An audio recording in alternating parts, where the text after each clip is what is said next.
guys! Samahan nyo ulit akong mag-ani dito sa aking garden. So for today, yung aanihin ko is mga sibuyas. To, tingnan nyo kung gaano kalalaki yung aking mga sibuyas ngayong taon. O yun o, ang laki o.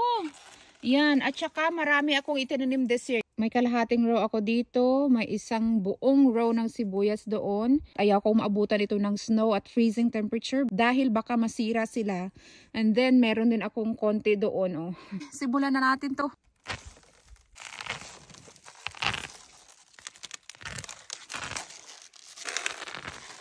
Sabi, ang lalaki. Ang ganda ng tubo nila.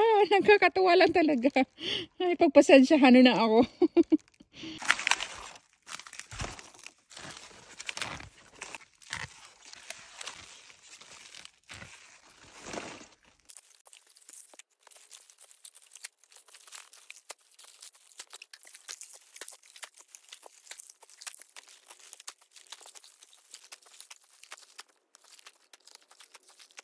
Tapos na yung kalahating row dito. Tapos yun pa yung iba oh. Bunutin ko naman itong kalahati. Ito yung palatandaan ko. Bali yung side na to is yung malalaking variety. Tapos dito sa kabila is yung mga maliliit na variety. Hindi naman sobrang liit pero mas smaller siya compared sa isa.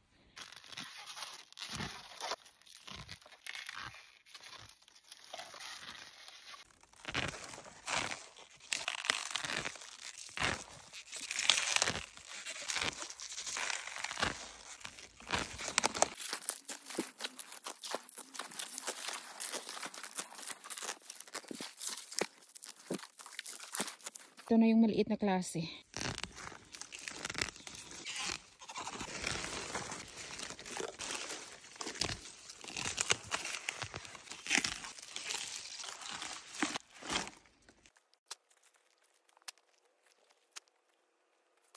Last na to.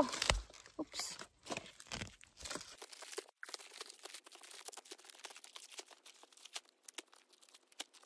Ito yung mga pinakamalaki. Compare nyo sa aking kamay. Ayan o.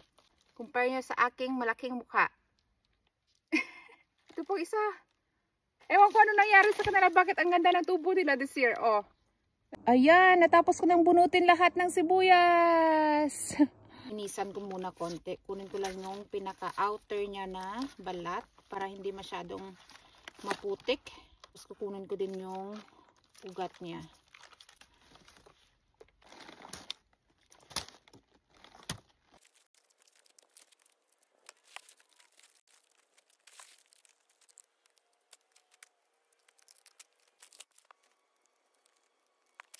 Ito lahat yung aking sibuyas na sinimulan from seeds.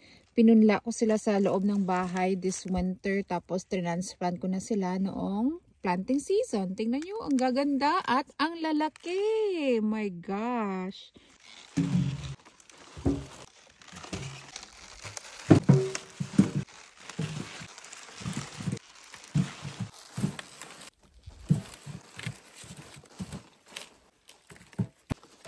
Ito naman yung mga maliliit na variety.